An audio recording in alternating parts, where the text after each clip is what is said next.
Hi, class.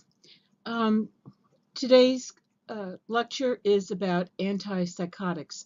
I know you've discussed antipsychotics in 321, but this will have a little bit of a different flavor, yet the topic should not be totally unfamiliar to you.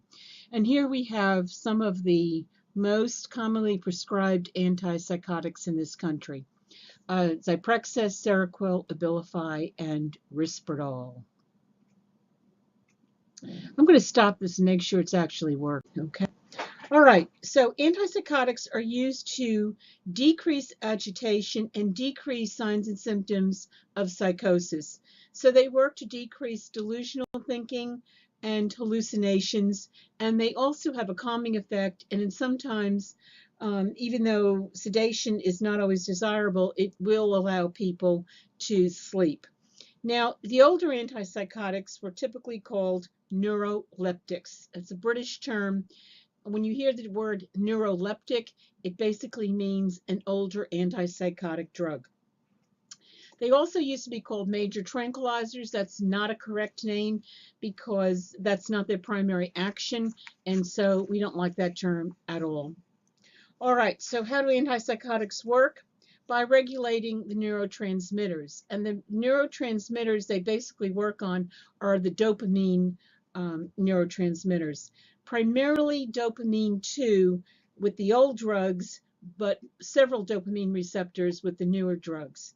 The primary action of regulating dopamine is control of psychotic symptoms.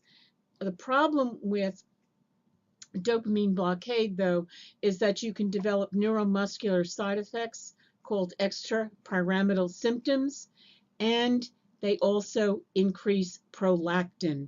Antipsychotics increase prolactin, the old drugs more than the new ones, but increasing prolactin affects sexual functioning and causes both men and women to produce breast milk and cause gynecomastia. And if you don't think that that doesn't dissuade people from using a drug, well, you're in for a surprise. It certainly does. Okay, older drugs are heavy dopamine 2 blockers, and that accounts for many of their side effects. The newer drugs are more nuanced, and so their side effect profile is generally more acceptable to patients. All right, the antipsychotics also affect 5-HT2A, serotonin receptors, and this affects mood and affects anxiety. And so people get an improvement in their depressed mood, and their anxiety is generally decreased. However, serotonin can also make people more anxious. So it depends on how the serotonin receptors are affected by a particular drug in a particular patient. Okay, histamine histamine blockage will cause sedation, and action on the muscarinic receptors can cause dry mouth and dim cognition. So as you can see, this is not a very favorable side effect profile for these drugs. And as I pointed out last week, one of the major reasons for patient non-adherence with antipsychotics has to do with these very unpleasant side effects. And so backing off dosages of antipsychotics may be something that can help patients be more adherent. Next slide. All right, antipsychotic side effects.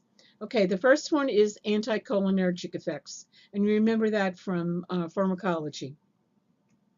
Anticholinergic effects. Can't see, can't pee, can't spit, can't shit. So constipation, dry mouth, blurred vision, can't see, dry mouth, can't see, can't spit, constipation, and cognitive numbing. Well, I should say cognitive dimming. Dimming might be a better word. Anticholinergics make people somewhat sluggish in their thinking, very unpleasant. Possibly skin rash, sedation. Sedation's not always a bad thing.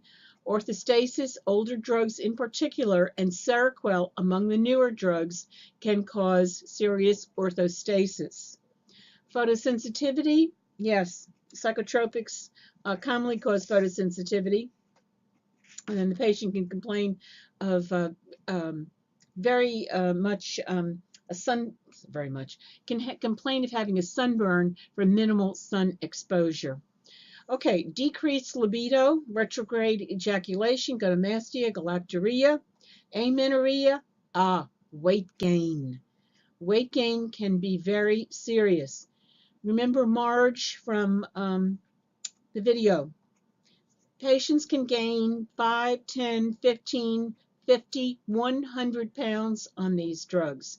And of course, serious weight gain has profound influence on the risk of diabetes and cardiovascular disease. These drugs can also reduce the seizure threshold. This is a dose-related effect. Not unusual for people to develop seizures when put on these drugs. Metabolic syndrome. New drugs are at higher risk of causing metabolic syndrome. And neutropenia. Any drug can cause neutropenia, but in psychiatry, the drug we are most concerned about is clozapine, aka Clozaril. Clozapine is a high-risk drug for causing neutropenia. And in the old days, neutropenia was often fatal. All right, extrapyramidal symptoms, I'll go over those, and tardive dyskinesia, I'll go over those, and neuroleptic malignant syndrome, I'll go over that too. Okay, the old antipsychotics were moderately effective with positive symptoms. Positive symptoms including hallucinations and delusions, but it takes time. The new antipsychotics are moderately effective on positive symptoms, delusions and hallucinations, but they also affect negative symptoms, the negative symptoms of anhedonia and the negative symptom of social withdrawal.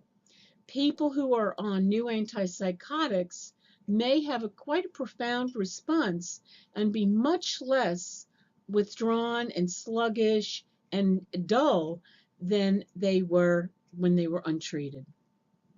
Okay, many patients will experience side effects of the antipsychotics, but true allergies are actually pretty unusual. Next slide. All right, Thorazine. Thorazine is an old drug, and it's called a low potency drug because it has to be given in high milligram dosages. When you give Thorazine, you generally give 100, 200, 1,000 milligrams. How Thorazine was discovered, it was used as a cold medication because of its anticholinergic effect. And a group of French scientists were looking for a population to test the drug on. And so they went to a mental hospital because there were a large number of people living in close quarters. Excuse me. And so they gave them the drug to see if they could successfully treat cold symptoms. And what they found was, yes, the drug, because of its antihistamine effect, did excuse me, because of its antihistamine effect, did effectively treat cold symptoms, but it also decreased psychotic symptoms.